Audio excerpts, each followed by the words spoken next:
Вы смотрите новости на телеканале «Якутия-24». В студии Валерия Наумова. Здравствуйте. Основные темы этого утра. Россия вышла в лидеры. Пассажирооборот на внутренних рейсах вырос. С чем это связано? Внимание всем! Комплексные проверки готовности систем оповещения проверят в республике сегодня. 15-летний юбилейный год, 15 концертов. Государственный ансамбль скрипачей «Виртуозы Якутии» отыграли концерт в драмтеатре. Субсидии на 95 миллионов рублей получили обладатели дальневосточных гектаров в Якутии. Общая сумма поддержки получателей земельных участков за весь период реализации составила 95 миллионов рублей в республике. В настоящее время обладателями дальневосточных гектаров доступно около 35 мер поддержки, среди которых это гранты, субсидии и льготы, а также специальные региональные виды помощи. Якутия замыкает топ-4 региона, лидирующих по объему поддержки. Напомню, программа «Дальневосточный гектар» действует с 2016 года. Жители ДФО могут получить землю бесплатно. При этом предоставляется выбор места и вида деятельности на участке. На сегодняшний день в программе участвует более 96 тысяч человек. Россия накануне возобновила регулярное авиасообщение еще с 5 странами в 4 частях света.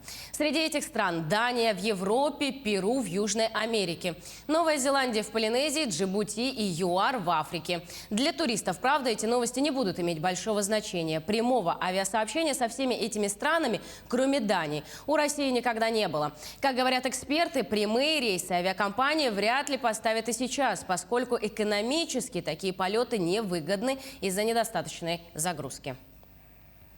Между тем, пассажирооборот на внутренних рейсах в России, по данным Международной ассоциации воздушного транспорта, в августе вырос сразу на 32% по сравнению с августом прошлого года. С такими показателями Россия вышла в лидеры. Базовая причина роста внутренних перевозок в России – это размеры страны и наличие территории, где просто нет альтернативы воздушному транспорту. К другим темам продолжается работа по переписи населения. Так, 15 октября стартует основной этап работы службы государственной статистики по республике Саха-Якутия. Между тем, еще с апреля этого года была проведена перепись населения в 12 районах республики. Всего в мероприятии задействовано более 3000 человек. При этом, как отмечают специалисты, это последняя бумажная и первая цифровая перепись, которая проходит в стране.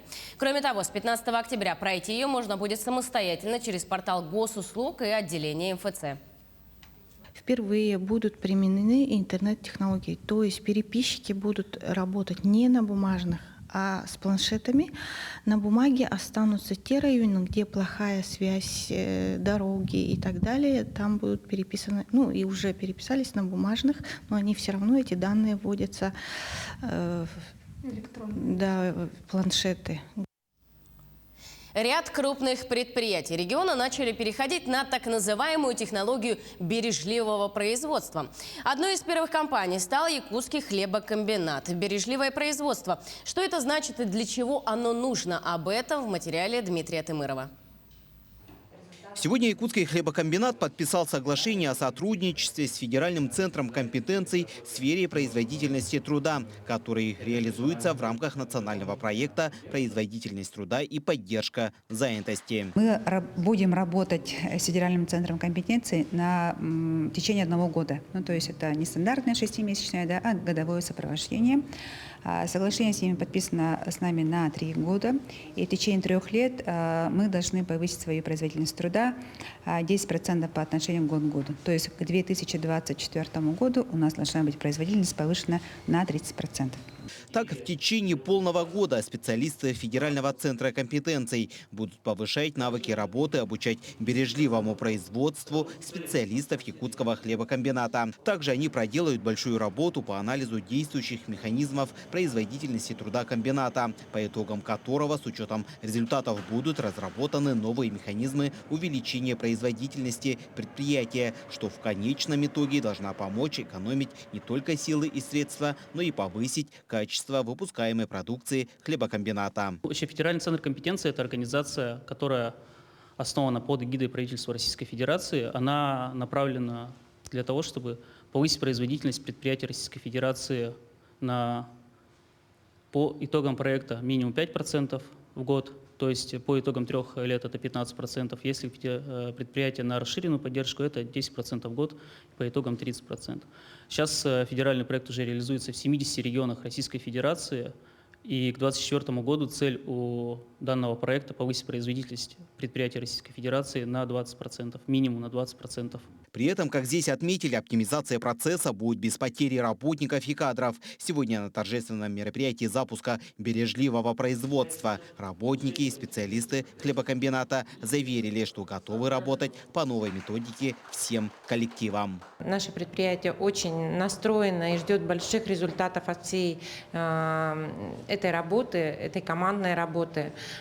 Действительно, что такое производство? Это большой живой организм, который требует больших вложений. Проект этот предусматривает повышение производительности труда. Никоим образом это не сокращение людей, да, а наоборот это вовлечение коллектива в сам процесс, в сами производственные процессы, в эти проекты. Да.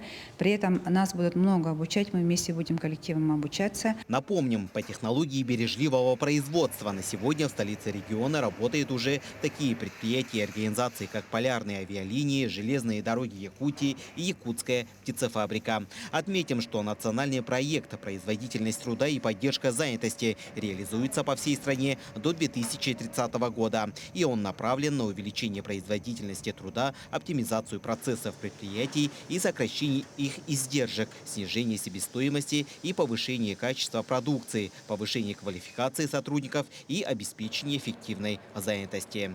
Дмитрий Тымыров, Георгий Григорьев, Якутск. В Нерюнгри впервые проведена уникальная операция. Коронарная ангиография коронарных артерий была сделана пациенту с клинической картиной нестабильной стенокардии. Он поступил в отделение неотложной кардиологии Нерюнгринской ЦРБ 28 сентября 2021 года. 1 октября пациент был взят на операционный стол. Операция длилась час, осложнений во время и после не было. Напомним, ангиограф Нерюнгринской ЦРБ был установлен в декабре 2020 года. В этом году были получены санитарные эпидемиологические заключения, лицензирование медицинской деятельности и закупка дополнительного оборудования. В ходе операции была проведена катетеризация левой коронарной артерии, в последующем катетеризация правой коронарной артерии. И серия ангиограмм показала, что у пациента стенд, который установлен в средней, третьей, передней исходящей артерии, функционирует, кровоток адекватный. Других гемодинамических значимых стенозов коронарных артерий выявлено не было. В настоящий момент пациент находится в отделении неотложной кардиологии первично-сосудистого отделения, и состояние его расценивается как средней степени тяжести. Сегодня, 6 октября, проверят работу сирен во всех регионах России. Комплексные проверки готовности систем оповещения населения пройдут во всех субъектах Российской Федерации, в том числе и в республике. Так, в 10 часов 40 минут по местному времени электросирены и громкоговорители подадут сигнал «Внимание всем!». А эфиры общероссийских телерадиоканалов будут прекращены на 1 минуту. Звезды в космосе. Корабль «Союз МС-19» с 3 членами экипажа долетел до Международной космической станции по двухвитковой схеме и пристыковался к модулю «Рассвет». Кораблю не удалось пристыковаться в автоматическом режиме. Сближение и причаливание прошло в режиме телеоператорного управления. На борту находится российский космонавт Антон Шкаплеров, а также актриса Юлия Пересильд и режиссер Клим Шипенко. Актриса и режиссер планируют снять космическую драму под рабочим названием «Вызов» о женщине-враче, которая летит на орбиту для спасения жизни космонавта. В съемках фильма будут принимать участие и российские космонавты. Подготовку к этому полету режиссер и актриса вели на протяжении нескольких месяцев. На станции они проведут 12 суток. Оргкомитет зимних Олимпийских игр в Пекине допустит к участию в соревнованиях спортсменов, привитых российскими вакцинами. Все вакцины, признанные Всемирной организацией здравоохранения, соответствующими международными организациями, а также официально одобренные странами или регионами, будут приняты. Так что российские вакцины допустимы, заявили в Оргкомитете. Олимпийские игры пройдут с 4 по 20 февраля следующего года без иностранных болельщиков. Билеты будут продавать исключительно зрителям, проживающим на материковой части Китая. На сцене Русского академического драмтеатра состоялся концерт цикла «Золотая коллекция» от государственного ансамбля скрипачей «Виртуозы Якутии». Юбилейный концерт приурочен к 15-летию со дня предания ансамблю скрипачей Высшей школы музыки государственного статуса. Подробнее расскажет Марфирина Алексеева. В репертуаре ансамбля более 140 самых виртуозных произведений мировой классики, а также композиции самых разных стилей и жанров. Государственный ансамбль скрипачей «Виртуозы Якутии» лауреат 7 международных конкурсов. За 27 лет своей творческой деятельности дал более 2500 концертов на самых престижных площадках в 29 странах Америки, Европы и Азии. В составе ансамбля 11 молодых скрипачей. Сложно представить, какого труда стоит добиться мирового успеха хрупким и грациозным девушкам. Все хотят учиться музыке, но потом, как только соприкасаются с занятиями, они начинают понимать, что это оказывается очень сложно. Да? Ну, это конечно, я не могу проводить такие прямые ассоциации со спортсменами. Это то же самое, потому что без этих репетиций достичь каких-то результатов очень трудно. Особенно на таком инструменте, как скрипка. У нас рабочий график 7 часов. И за эти 7 часов мы каждый день оттачиваем свое мастерство, именно чистоту, перышки свои прочищаем вот так вот. И каждый день такая работа происходит. А что делать? Иначе мы бы не добились таких результатов. Такой сложный путь, тернистый. В ряды коллектива ансамбля «Виртуозов Якутии» входят лишь самые старательные учащиеся Высшей школы музыки. Солистка ансамбля Евросиния Ефимова в коллективе самого присвоения виртуозам Якутии статуса государственного, то есть 15 лет. С 2007 года я уже работаю в этом коллективе. По сей день я сторожила, получается. Также на итоговом концерте благодаря гранту председателя правительства республики была представлена новая скрипка итальянского мастера Андреа Шуца. Выступая в Кремоне, это итальянский город мастеров скрипичных, где творили великие Страдивари, Гварнери и другие, мы познакомились с мастером, который имеет мастерскую в Кремоне. Он предложил нам свои скрипки, нам они очень понравились. И последние годы мы стараемся приобретать для ансамбля его скрипки. В свой 15-летний юбилейный год коллектив ансамбля решил провести 15 концертов, на которых была представлена золотая коллекция, состоящая из 150 произведений. На завершающем концерте «Виртуозы Якутии» исполнили самые любимые и узнаваемые композиции слушателей. Марфирина Алексеева, Семен Семенов, Якутск. На этом у меня все, но наши корреспонденты продолжают следить за событиями. Оставайтесь с нами.